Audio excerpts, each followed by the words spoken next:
UG के बारे में। और यहाँ पे आप देख सकते हैं कि बहुत सारी यूनिवर्सिटी पार्टिसिपेट करते हैं और आप यहाँ पे कई सारे कोर्सेज में अप्लाई कर सकते हो और इसका जो पैटर्न होता है वो भी ईजी होता है। अब यहाँ पे जो हाइब्रिड मॉडल कर दिया गया है, अप्लाई कर दिया है, कहने का मतलब सीबीटी बेस्ड भी एग्जाम दे सकते हैं या फिर पेन पेपर मोड में भी दिया जा सकता है। ये CUET यूजी 2024 की बात कर रहे हैं।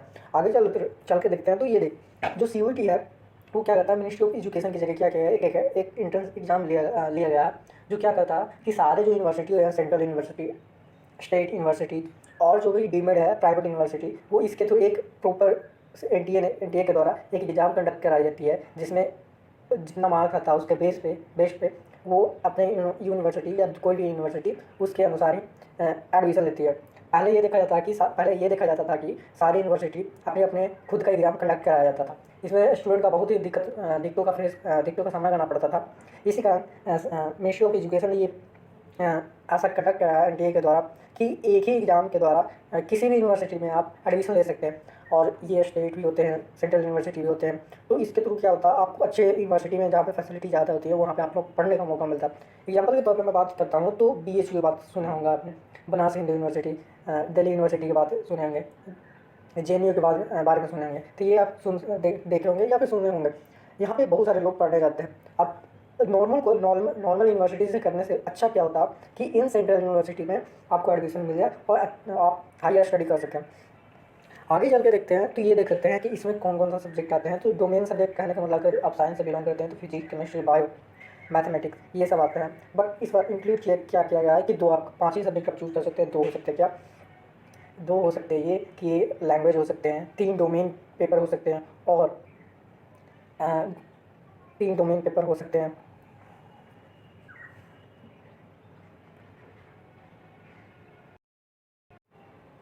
बात करते हैं सब्जेक्ट की, तो सब्जेक्ट में कौन कौन सा एग्जाम दे, किस सब्जेक्ट में आप दे सकते हैं। डोमेन सब्जेक्ट में फिजिक्स, केमिस्ट्री, बायो हो गया, मैथ हो गया, साइंस स्टूडेंट की बात करते हैं। आर्ट के लिए अलग हो जाती है, इकोनॉमिक्स हो जाती है, सोशल साइंस हो जाती है।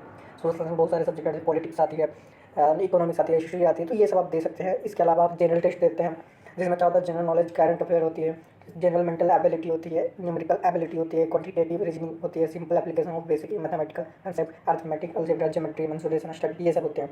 अगर बात करते हैं पैटर्न की तो कैसे आता है, कैसे क्वेश्चन, वो सारे ही ईजी होते हैं क्वेश्चन।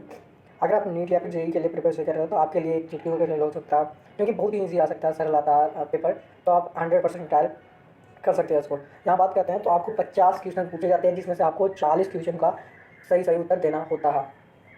और जो टाइम मिलती है, ड्यूरेशन मिलती है, वो 45 मिनट्स होती है। बट कुछ ऐसे हैं जिनको क्या कर सकते हैं, उनका जो पेपर आता है वो क्या होते हैं, 50 क्वेश्चन करने होते हैं, 60 या कुछ होते हैं।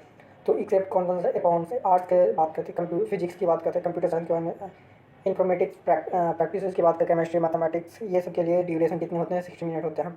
जबकि अलग जो भी सब्जेक्ट होते हैं उनके लिए जो ड्यूरेशन होते हैं वो होते हैं 45 मिनट्स होते हैं। तो इस पर कंडक्ट जो कराया गया है CUET के द्वारा, जो कंडक्ट कराया जाएगा वो हाइब्रिड मॉडल में कराया जाएगा। कहने का मतलब एक pen paper mode and CBT यानी कंप्यूटर बेस्ड आप अप्लाई कर सकते हैं।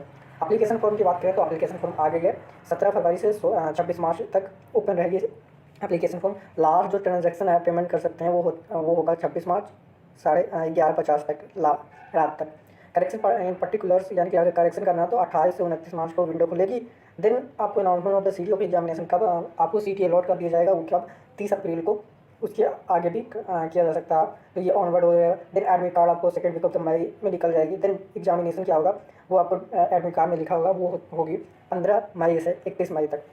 और रिजल्ट कुछ समय बाद ही, क्योंकि ये CBT इस बार हाइब्रिड मॉडल में होगा तो शायद लेट से रिजल्ट आए कुछ। बट उसने मेंशन भी किया है कि जो रिजल्ट डिक्लेयर किया जाएगा वो कब किया जाएगा, 30 जून को किया जाएगा। इसके अलावा बात करते हैं तो ये एग्ज़ाम, अगर वेबसाइट की ऑफिशियल वेबसाइट की बात करते हैं तो ये exam.nta.ac.in/CUET UG पे जा सकते हैं। ये सारी चीज़ वहाँ पे अवेलेबल है। CUET का एग्ज़ाम आप इस प्रकार का देख सकते हैं। और मैं बताने वाला हूँ कि जो भी यूनिवर्सिटी के बारे में मैं बताऊँगा ICAR के इसी में ऐड हो चुका है। तो एग्रीकल्चर यूनिवर्सिटी है, फिर बहुत से ऐसे यूनिवर्सिटी है जहाँ पे प्लेसमेंट भी काफ़ी अच्छा मिलता है और बच्चों का सपना भी होता है वैसे यूनिवर्सिटी में एडमिशन लेना। तो आप इसके थ्रू दे सकते हैं और आप वैसे यूनिवर्सिटी में एडमिशन करा सकते हैं। आगे चल के देखते हैं इस प्रकार का आपको देखने को मिलेगा एग्जाम सेंटर पर। जबकि देखते हैं कि जो टॉप यूनिवर्सिटी है CUET में एग्जाम में जो पार्टिसिपेट करते हैं, जिसमें पहला नंबर पे आता है दिल्ली यूनिवर्सिटी, दूसरे नंबर पे आता है BHU, तीसरे नंबर पे आता है JNU जवाहरलाल नेहरू यूनिवर्सिटी, फिर JMI आती है, देन अलीगढ़ मुस्लिम यूनिवर्सिटी है। ये सब टॉप यूनिवर्सिटी है, इसमें कई सारे कोर्सेज आते हैं। आप उनमें दाखिला ले सकते हैं। नॉर्मल मैं बता रहा हूँ, नॉर्मल यूनिवर्सिटी से सबसे अच्छा करने से क्या फ़ायदा होगा, सेंट्रल यूनिवर्सिटी आपको चूज़ करनी होगी और इसमें प्लेसमेंट भी अच्छी मिलती है। नॉर्मल यूनिवर्सिटी में चाहोगे प्लेसमेंट भी नहीं मिलेगी, और वो जो इम्पोर्टेंस होती है कि हाँ मैंने दिल्ली यूनिवर्सिटी से किया ग्रेजुएट या मैंने BHU से किया, ये आपको प्रेफरेंस नहीं दी जाती है नॉर्मल यूनिवर्सिटी से। बट आपको इन सब में आपने कई फिल्म और सीरीज़ में देखा होगा कि यहाँ पे क्या होते हैं मोटिव। दिल्ली यूनिवर्सिटी की बात करते हैं तो इसमें बहुत सारे कॉलेज आते हैं। फिर बात करते हैं BHU, तो BHU मेन कैंपस है, एक और कैंपस है, तो उसमें भी बहुत सारे BHU के अंदर IIT BHU भी आता है, मेडिकल कॉलेज भी आता है। तो ये इन दोनों का इंट्रेंस एग्जाम होता है, नीट और JEE के। फिर ऊपर जो भी कोर्सेज होते हैं, BSc होते हैं, एग्रीकल्चर होते हैं, B Pharma होते हैं, बहुत सारे ऐसे कोर्सेज हैं, आप इसमें दाखिला ले सकते हैं और अच्छे खासे पैकेज भी आते हैं, यहाँ पे प्लेसमेंट होती है। अब CUT UG में जो कोर्सेज है ह्यूमैनिटीज़ और आर्ट्स के लिए, तो BA है, BA in art, then bachelor of fine art, then bachelor of journalism, mass media communication, फिर आ जाएगी एनिमेशन, BA LLB, फिर BD PS in design and hospitality and travel में आप कर सकते हैं BA से। ICAR अप्रूव्ड जो कॉलेज है, ये देख सकते हैं कि ICAR भी इसी में मर्ज कर दिया गया है, यानी एग्रीकल्चर यूनिवर्सिटी जो भी है वहाँ पे फैसिलिटी रिसर्च के फॉर्म में की जाती है।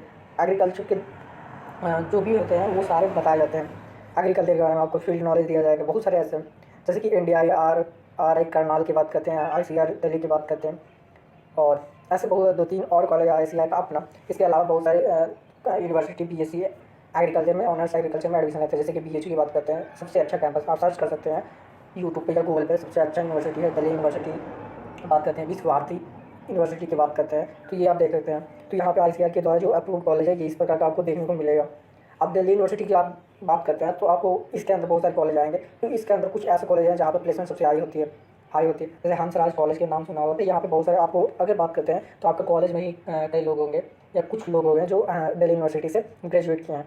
सबसे फेमस होता है बच्चों का जो सपना होता है दिल्ली यूनिवर्सिटी में एडमिशन लेना या फिर ग्रेजुएट करना। आप देख सकते हैं ये दिल्ली यूनिवर्सिटी का एक कॉलेज है जहाँ का व्यू इस प्रकार का आपको देखने को मिलेगा। अगर बात करते हैं BHU की बात तो मैं करता हूँ क्योंकि यहाँ पे फैसिलिटी इतनी अच्छी है, साथ में जो भी हैं सारी फैसिलिटी यहाँ पे उपलब्ध है।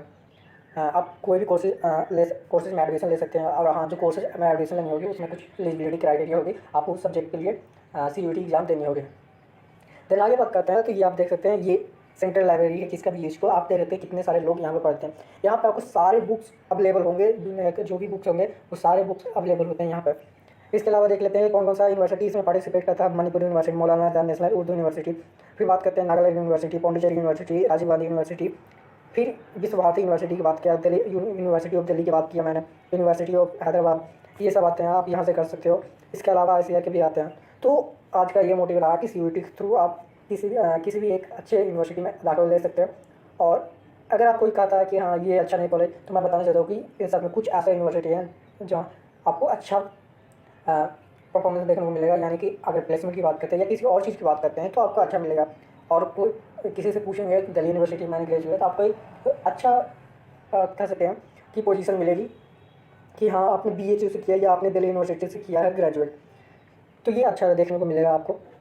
तो आज की वीडियो यहीं पे हम समाप्त करेंगे। अगले वीडियो में मैं नेक्स्ट के बारे में बताऊंगा, क्योंकि उसका ऑफिशियल नोटिफिकेशन अभी डेट का आया नहीं है, आया था IIT के थ्रू। IIT के बारे में हम बताएंगे। तो अगले वीडियो के लिए इंतजार करिए, मिलते हैं अगले वीडियो में। धन्यवाद।